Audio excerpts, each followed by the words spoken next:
So if we are separating the weeklies, we're going to think about position effect, the quantitative,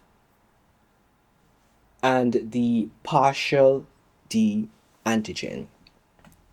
So it has been shown that up to 2% of individuals in the Europe ancestry possess some altered D antigens.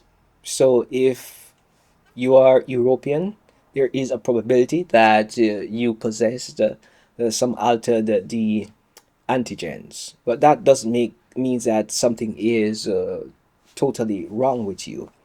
It's just that it's genetics. Based on where you're from, where you're derived from, there is a probability that you may be predisposed to a particular phenomenon. And for you, this may be such a phenomenon. It's only 2% of individuals.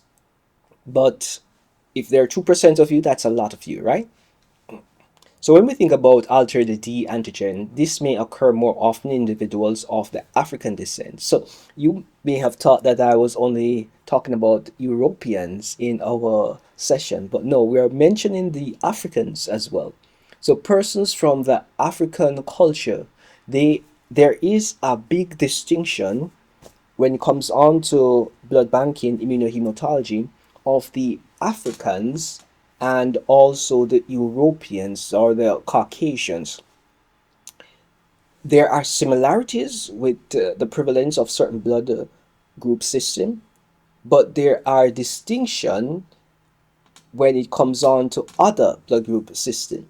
So we have to be very mindful when we are classifying someone's blood group system, and we have to verify the appropriate race. So when your primary care physician asks you to indicate your race, as I indicated before, it is not necessarily racial profiling. Yes, there are some instances where racial profiling is done, but in most instances, it is not for that purposes.